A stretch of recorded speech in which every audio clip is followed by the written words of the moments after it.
Hello and welcome to my YouTube channel. My name is Jessica McDonald. I'm a knitting pattern designer and I'm coming to you from a tiny town in the mountains of Idaho. This is my knitting podcast where I talk about what I'm knitting on, what my plans are, show off my new yarn, and talk about my pattern design process as well.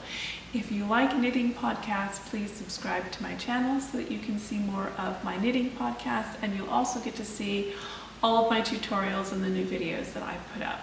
I would also like to invite you to sign up for my email newsletter. There's a link to do so in the description box down below this video. If you sign up for my email newsletter, you'll be the first to hear about all new pattern releases, and you'll get an exclusive 20% off discount that you can use on your first purchase and 20% off every new pattern release. My 8-year-old is staring at me through the window. So it has been a while since I have podcasted because I signed my kids up for way too many sports this winter and spring, and I got really overwhelmed and really stressed, and I decided that I needed to cut something out of my life to kind of relieve the amount of pressure that I was under, and filming podcasts for YouTube was like top of the list to eliminate. So now that sports are done and school is out, I have more time, I have a little more ease and room in my life, and I'd like to get back to a regular habit of podcasting. I do have quite a few things to show you. I'm not going to show them all to you today, but I have knit on quite a few things, but I don't actually have any finished objects because every single time I got to the point in a sweater where I needed to pick up the sleeves, I just started another sweater. So I have a lot of whips, and I have 4 sweater whips, and all of them needed sleeves. I'm almost done with the sleeves on one sweater, and it was really fun along the way when I just started a new sweater. It was really joyful and I really loved it. But now when it's time to pay the piper and knit all of the sleeves, to knit 8 sleeves at once, it is not very much fun at all. And I do not recommend doing that. You should knit your sleeves as you go along so that you don't end up in a situation where I am now, where you have a bajillion sleeves to knit, which gets really tiring really fast. But I'm not letting myself cast on any new sweaters until I finish at least 3 of the sweaters that I have on my needles, which I think is a fair rule to make for myself.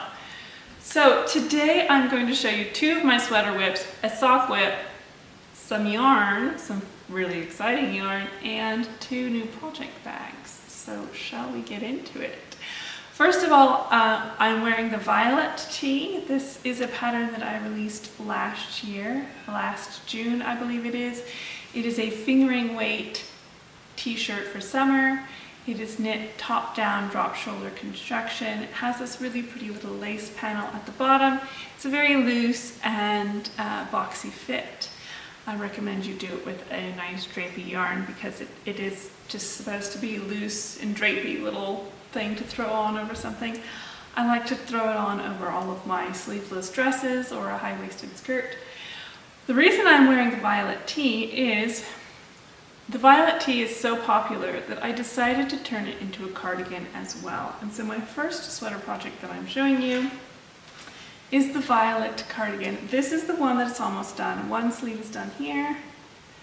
Here's the other sleeve that is almost done. I just started the cuff this morning. I have like 2.5 inches of cuff left to knit, and then weave in all the ends and sew in the buttons, and then this one is done. So the violet cardigan has the same construction as the violet tee, where you cast on for the back neck here, and then you work increases along the shoulders. You can see the shoulder line there perhaps, and then you pick up stitches for the front and work the fronts. The only difference is that it is a cardigan, so you work it flat and it has long sleeves. I'm going to get up and show you the lace real quick. It has the same lace at the bottom, which is really simple to work. It's really easygoing. It just adds the nice little element of cuteness to it. I have done a 2-stitch buttonhole. Let me show you the buttonholes while I'm standing up. The buttonholes worked over, I can't remember if it's 1 or 2 rows, but it makes this little slit here. It's not very difficult, but it's been a while since I knit the buttonholes, so I don't really remember how I had you do that. I didn't want to do just a yarn over buttonhole because this is fingering weight yarn, and if I did a yarn over buttonhole, the buttonhole would be really, really tiny, and then you would have to have like little itty bitty baby buttons to go on it, and I wanted to have a decent sized button on it because it is a 1-inch button band. The buttons are on their way to me. I actually ordered, Bare Naked Wools has a lot of really pretty buttons, and that's where I ordered my buttons from. I think I ordered the 12mm size. I can't remember. It's either 12 or 15. I think it was 12 though. The wool, the yarn that I used is from Bare Naked Wools as well. This is their Better Breakfast fingering weight. I chose this yarn for this design because I knew it was going to be really soft and really drapey, and I wanted something that was nice and drapey so that when I'm wearing this a little bit oversized sweater, it has a nice, the garment falls nicely around my body. So that's why I chose Better Breakfast fingering weight, because I knew it was going to be really nice and drapey. It's also extremely soft and silky. I'm going to go ahead and put this on real quick and show it to you. Give you a little twirl so you can see it. There we go. You can see the sweater, but you can't see the top of my head. And this is how it fits. It's cropped, so it sits right below my natural waist. I'm going to wear it over top of dresses. Probably just all dresses, maybe some skirts. This is how I'm going to wear it. It has a crew neckline, which needs its buttons to really show that part off. Here it is. Very sweet and simple and pretty, and fits a little loose, and it's easygoing, and it's just a nice lightweight layer for these warmer days when you need something just a little bit more. Isn't that lovely? You can see the lace there. So I'm almost done. You can see I'm almost done. I'm so close. Just a few more inches, and then I'm going to weave in all of the ends and sew on the buttons, and I'll be ready for pictures. Hopefully a week and a day from now we can go take pictures. Next week, Friday, I'd like to go take the pictures for the pattern and have the final ones done. Isn't that lovely? Here's the back. I'll show you the back. I really love this line along the shoulder, that little detail. That's just really simple and elegant, and I think it looks really nice. So there's the violet cardigan. Almost done, but not quite. Almost done. I'm going to show you my next sweater whip now. The second sweater I have to show you is also a top-down drop shoulder sweater. I don't know the name of this construction method.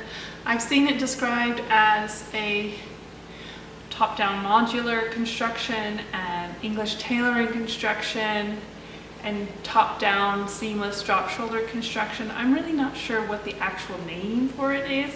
So if you know the name, let me know in the comments. What is that construction where you start at the back neck, work the back flat, working increases? Here you can see this one has a defined shoulder line as well, and then you knit flat until you're down to the depth of the armhole, and then you pick up your stitches along here and knit fronts. That's the construction this is, whatever it's called. I think that I'm going to film a tutorial video for how this construction method comes together so that I can put the link in my patterns that use this construction method to help you guys out. It is really simple. It's really simple and it's easy. I don't think you should get intimidated by it. It's a nice way to get a top-down drop shoulder where you have nice shoulder shaping, but you don't have to work any short rows, and you also have the top-down construction so you can knit it to whatever length you want. And it's also very easy to grade. So I like it for all of those reasons. This one is called Autumn Snowfall, and this one is being knit in North Bay Fiber Co. Heritage Sport. It is a US grown and spun, woolen spun yarns. I'll put links to these yarns down below in the description box down below. This one has color work down at the hem. So I've got a top down drop shoulder everything is all stockinette until you get down to the hem when you knit this absolutely glorious snowflake. I have been loving these giant snowflakes. I think that the actual use for these giant snowflakes is on Norwegian mittens. I'm not sure, I can't remember the name for the mitten. There's a specific name for this style of mitten, but I can't think of it right now. But these snowflakes are Norwegian, and I think they're supposed to go on mittens, but I love them. I really love them. I love these branches. They look like the little crystallized branches of a snowflake. Just love those branches. I put some giant stars at the bottom of a couple of yolks. You'll have seen it in Winter Woods and Borealis, but it gets really hard to grade the sweater when you're putting a really large motif at the bottom of a yoke. So I decided to put it at the bottom of a drop shoulder sweater so that each size is just another repeat of the star. It's easier to grade the pattern because I just have to add the number of chest stitches as is a repeat of the star. And since it's a boxy fit, you have a little more leeway with the ease, because when you're wearing something with 8 inches of positive ease, another inch or two more or less of ease doesn't look all that much different. But when you're knitting a yoke sweater, most people like to wear it with kind of the classic amount of ease, which is like 2 to 4 inches of positive ease. So you have a lot less leeway with the ease that people are going to want to wear the sweater with. And when you have a giant star in worsted weight yarn, each repeat is 4 inches apart or even bigger than that. This is a 26 stitch repeat. This star is 26 stitches wide. So if I did that in a worsted weight yarn at the bottom of a yoke, that would be 5.5-ish inches across for every single star, maybe even close to 6, which would make it extremely difficult to grade, because when I'm making a yoke sweater, I want to have the sizes be about 3 inches apart. If I do any farther apart than that, then you're going to end up with people who are lost between the sizes. A size down is too small, a size up is too big, and they just don't have a good size for them. So I wanted to use a giant star in a way that it would fit well on pretty much everybody. Pretty much everybody's going to find a size that works for them. Some people may not like the drop shoulder style, but I think that putting this giant star at the hem of a drop shoulder sweater gives me sizes that work well for most people. And like I said, a little more or a little less ease in a drop shoulder sweater isn't that big of a deal, but in a top down yoke sweater, it's more of a deal. So that's why I went for a drop shoulder sweater with this giant star at the hem, which I really love this sweater. I used the colors Pumpkin Seed and Natural is the contrast color. I think it's just going to be really warm, a really warm looking sweater. I have one more sleeve to knit on it. It's got a really nice thick squishy collar, which it looks a little bit funny because it hasn't been blocked yet. But I have one more sleeve to knit on this sweater and then it will be all done. And this pattern is going to come out in August. Oh, I forgot to say. Hang on.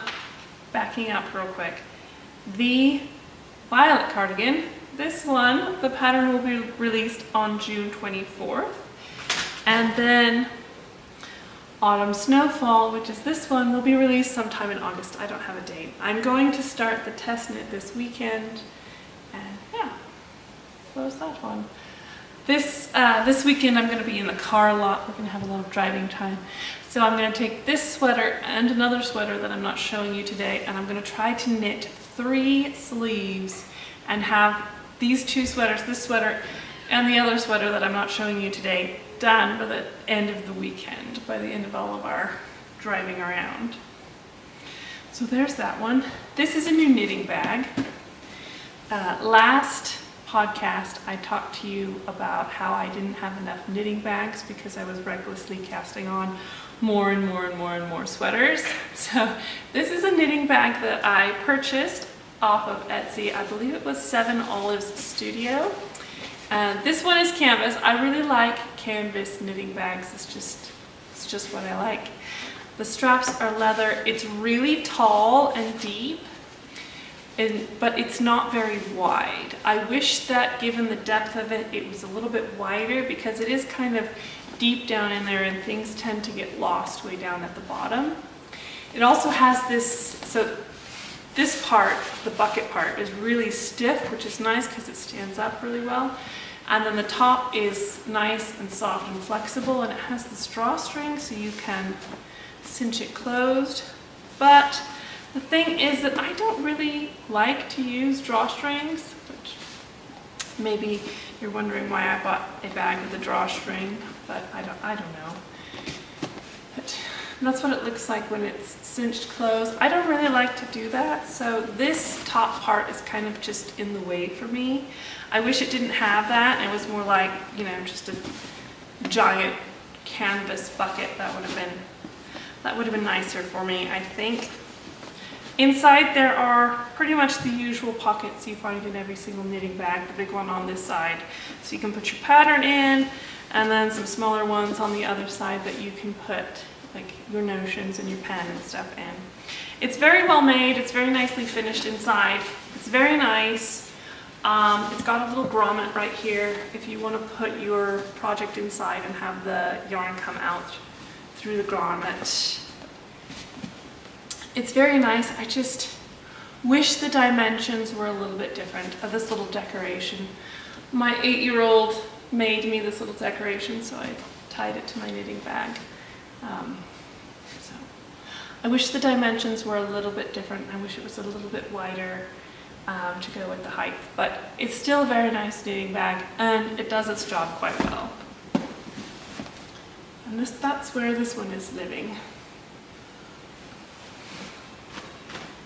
Now I need to change my battery, and then I'm going to tell you about the socks that I spontaneously cast on. The whole reason I started the sock project is because I got really sick of knitting sleeves and I wanted to knit something fun and whimsical. I wanted it to be color work. I wanted to do it just for the joy of knitting something small and fun, and I was really sick of knitting sleeves, so I started a sock. This sock project is in another new knitting bag. This one was made for me by Barb. Thank you, Barb. And she has a little company called Woolen Works Designs. Here's her little logo. Hopefully you can see it well enough. This is a really cute little leather patch with trees on it. I'll put a link in the description box down below to her store because she makes knitting bags. This is canvas again. This is waxed canvas. It's this really dark olive green color, and then it has pockets on the outside that are made out of Pendleton wool. So this is Pendleton wool here, and it's a pocket. This side has two small sections. Where are you guys going? We're getting our water bottles. Oh, you're getting your water bottles. And this side has one giant pocket on the outside. It is the perfect dimensions, absolutely perfect dimensions. The width, the height, the depth, everything is just the perfect size. Exactly how I like it. It has a magnetic snap closure right here, because I don't really like to do the drawstring, so I can snap it shut and unsnap it. The interior is really nicely finished. There's pockets inside. Here, we'll show you. This big pocket on this side for your pattern, and then the other side this side has small pockets for your notions and your pen. And I'm gonna go fill up this water bottle. Here, hand it to me. When I decided to knit a pair of socks, I asked on Instagram for everyone's recommendations for a non-superwash sock yarn, and I got a lot of really fantastic recommendations. But the most recommended yarn was Mondim by Retrosaria. So here's the yarn tag. I really like how every single skein has a different little drawing. It's super cute. I ordered 4 skeins, one of which was a pink one, but that one got eliminated because it was too light in color to really stand out. So that one has been eliminated from the sock. Can you guys shut that door? They're all upstairs in an upstairs bedroom, and the oldest is reading stories to them all. So this is Retrosaria Mondim. These are the 3 colors that I'm using for this sock. I'll put the color numbers in the description box down below. This copper color is the main color. Then this white is for the background of the color work, and the blue is my main color for the color work. I really enjoy knitting with this yarn. It's really smooth. It has a nice high twist, but it's not so high twisted that it is constantly twisting around itself and coiling up. It does that a little bit, but not too much. It's really enjoyable to knit with. It's a really nice yarn. I'm really enjoying it. So the sock design is here. The youngest is mad. This is the sock design. I'm calling it Among the Wildflowers. I wanted something simple and joyful and a little bit whimsical and just fun. You can see it's not on the needles anymore. That's because I never knit swatches when I knit a sock. I just knit the leg of the sock and go off of that. So this is actually a little bit too small for me. I can get it over my foot, but it's really difficult to do that. And then once I have it on my leg, it's really stretched out, so it kind of distorts the color work, kind of like this. So it still looks okay, but it doesn't look the best. So what I'm going to do is I'm going to cast on for another sock with 8 more stitches, since it's an 8-stitch repeat, and I think that 1 more repeat will fit me just perfect. So here's the first one. Actually, this is the second sock leg that I knitted. The first one included the pink, but the pink didn't show up well against the white. It looks cute in real life, but in photos it just doesn't show up. And realistically, since I'm selling you these patterns online, I need to have the photos look really good, otherwise you're just not going to be interested in it. So this is Among the Wildflowers, and hopefully by the time I talk to you next, I'll have a whole completed pair of them. And yeah. So they're super cute. It was super fun to knit. I really enjoyed knitting the color work. It's really fun and just joyful to knit, which is what I really wanted. So this one it's too big for my 10-year-old. My 10-year-old tried it on too. It's too big for her. She could do with 1 fewer repeats, but I thought if I just put it on scrap yarn, then in another couple years she'll probably have a big enough foot and leg to fit into this, and I can just finish the rest of it. Or maybe it'll just, I don't know, sit in my knitting closet forever. So that's my sock that I'm working on right now. Super fun just to do something small and whimsical, just for the joy of it, that doesn't someday need to have sleeves added onto it. Now I'm going to show you my yarn. So this yarn is very special. This is the yarn from our flock of sheep. We have a small flock of Finnsheep that we are raising for fiber. And I'm going to pull the pile over here to me, and it is finally back from the mill. This is our very, very first yarn. It is the natural undyed color of the fleeces. So this includes the fleeces from 6 sheep, and it came out this really lovely dark gray color. There's even a white sheep in there, but I only have two black sheep, but apparently the black fleeces were strong enough that it made a nice dark charcoal gray. There's a little bit of heathering in it. I'll get up closer, maybe you can see it better. There's a little bit of heathering in it, but it's just a really beautiful yarn. It's really soft and lofty and squishy. Absolutely 100% you can wear this against your skin. You could knit baby wear out of this. It's really soft, really drapey, really lofty. I'm really happy with this.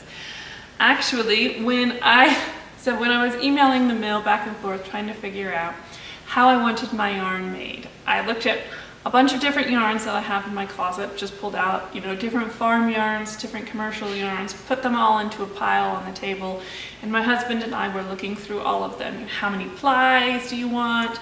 Do you want a high twist? Do you want a low twist? There's a lot of elements of making a yarn that we had to kind of figure out what we wanted to do before we sent the fleeces off to the mill. We decided on 3 ply because it gives you a really smooth round yarn. A 2-ply is also nice, but I just prefer the smoothness of a 3-ply. So we asked for a 3-ply, and then for the amount of twist that the yarn has, I actually sent her a section of just a little sample of Quince & Co. Lark, and I said I want to have the twist of it the same as this yarn. So this is my example yarn with Quince & Co. Lark, and it's absolutely perfect. It came back exactly as I would want it. It has a really nice twist to it.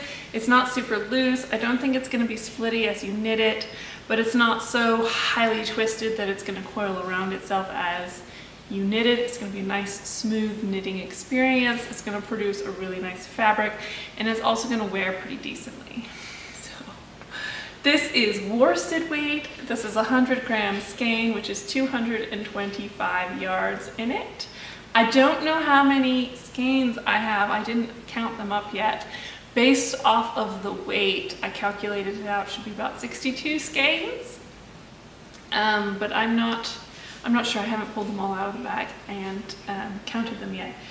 But before I make these available to you, obviously I'm going to keep some for myself, but I'm going to sell the rest. Before I make these available to you, I need to design the yarn tag, which I've already designed the yarn tag. I need to figure out how many yarn tags I need to buy and order the yarn tags, and I need to figure out, packaging, mailers, build a page on my website, sell it on, etc. But a really, really big thing I need to do before I make this yarn available to you all is I have to wash all of the skeins. The big bag of skeins came with a little flyer tucked on the inside that says, "And now it's time to wash your yarn." I was like, oh no, I don't want to wash my yarn. So when they're spinning it, they use a spinning oil and an anti-static something or the other when they're spinning it. But then they don't wash it after they've spun it. They just send it to you and tell you to wash it yourself. So this is an unwashed skein. The reason you're gonna wash it is you get the spinning oil out and the yarn blooms. So this is an unwashed skein, and this is a washed skein. You can see, maybe if I lean this way, you can see there's a really big difference in how fluffy the yarn is in the washed skein. This one is washed, and this one is unwashed. It has just fluffed up immensely, and it actually got softer when I washed it. This one there's a tiny bit of prickle when I put it against my neck. This one is just absolutely soft. So this is unwashed. It still has the spinning oil in it. It's not very fluffy. Honestly, looking at it, it looks kind of like a DK weight. But then after it's washed and you get all the spinning oil out and it fluffs up, it's definitely a worsted weight. And it's softer and it's fluffier and it's way, way nicer. And actually, this has me thinking, I had a couple of projects over the last year and a half, where the yarn didn't look like the weight it was labeled in the skein. And then I had some gauge issues as I was knitting. It didn't work up at the gauge that I thought it was going to work up. So this makes me think that perhaps the yarn I was working with didn't have the spinning oil washed out of it. And so then as I was blocking my swatch and washing the sweater and washing the spinning oil out, the yarn bloomed and behaved differently than what I thought it would behave like when I just saw it in the skein. So I'm wondering if that was the cause of my gauge issues, but also this is a really good demonstration of why you make sure you block your swatch, because if I were to swatch with this and not block it and just swatch with it and then start knitting, I'm going to have a massively different unwashed gauge versus washed gauge, because the yarn is going to bloom so much when it is washed to get that spinning oil out. So anyway, wash your swatches, always block your swatches. But now I have a giant bag of yarn skeins that all need to be washed before I sell them to you, so that you get the nice, it's so squishy and soft. So you get the nice washed version so that you can just start knitting right away. And I don't know, I washed 5 skeins and now I'm out of wool wash. I've ordered more, but I'm out of wool wash right now. I washed 5 skeins just to see how it works out, and you know, the difference between the washed and the unwashed. And there is a huge difference. So I've got my 5 washed skeins right here. So I need to wash the rest of them. I need to come up with a good system for efficiently washing a large number of skeins, because I just washed these 5 in a dish pan in my bathtub, which worked out just fine. But yeah, I have a lot of washing to do, and once it's all done, then I will put it up on the website and you guys can buy the yarn for more sheep, which will be super duper fun. Super fun. There is a little bit of vegetable matter in it, I will warn you. There's a little tiny bit, like you can see there's a little bit of straw right here, or a little bit of hay. I skirted these fleeces, so every time you come across a little piece of hay, you can go, oh Jessica, you missed one. It's not actually all that bad. There's not a ton of vegetable matter in here, there's just a little bit. They're actually pretty clean. They're cleaner than I expected them to be, because we don't put coats on the sheep, and so they did get pretty full of hay over the winter. But this is my yarn from my sheep. It's so exciting. I don't know what I'm gonna knit from it yet. I haven't decided. I'm thinking maybe a sweater, maybe a shawl. I really have no idea what to knit. I'm kind of just like squishing the skeins and just completely lost. I don't know. I think it would work really well in cables. I think it would work really well just in plain stockinette. There's only the one color, so I can't do color work, but tell me in the comments, what do you think I should make from my sheep's yarn? You can help me out. Try to figure out what I should make from it. It's really nice yarn, you guys. I need to still email the mill and tell her to send me all of the details, all of the construction details, or keep them on file somewhere so that next year when I send more fleeces to her, she can repeat the exact same thing over again, because this is just perfect, absolutely perfect. But there's only one color this year. There's only this one color, so this is 6 sheep. This is all of our black and white spotted sheep are in this one. We only have one brown sheep, and I didn't put her fleece in with everyone else's because I was worried that it would make the gray a little bit muddy. And honestly, I expected it to be a lighter toned gray than this, and I didn't want to make it look like muddy with just one brown fleece in it. I wasn't sure how that would turn out, so I held back her fleece because we're actually buying a whole bunch of brown sheep this year. So next year I will have a gray yarn and a brown yarn, because I'll have enough brown yarn to meet the minimum amount of fleece that needs to go through the machinery to make yarn. So it's a 10-pound minimum finished yarn weight. Otherwise it's too little to go through the machinery. So just one fleece can't be turned into yarn. It can be turned into roving, but it can't be turned into yarn. There are some mills where you can turn one single fleece into yarn, but it's different equipment and they can't handle longer than a 6-inch staple length. And all of my sheep were over a 6-inch staple length, so I had to go to this other mill who has different machinery that can handle the longer staple length, but there needs to be more volume of fleece going through the machinery in order for it to process it properly. So my staple length is too long to go to a mill where I can process just one fleece. So I need to have, I think it was 6 sheeps. No, maybe it's 5. Based off of the average weight of their fleece, I think it's around 5 sheep will make the minimum amount of weight to make it into yarn. So next year we will have 7 brown sheep. So that will be enough brown sheep to turn their fleeces into a brown yarn.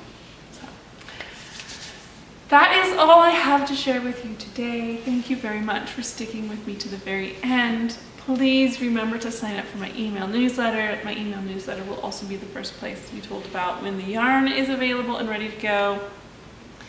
Yeah, so thanks for coming and hanging out with me and chatting about knitting, and I will hopefully see you in another week or two. I'm not sure how often I will start filming podcasts again. I've kind of moved down here into my kitchen because my office looks very cubicle-esque right now.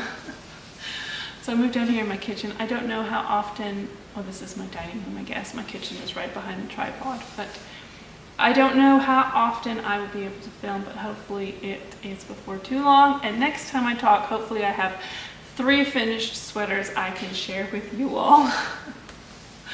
Until next time, happy knitting. Bye.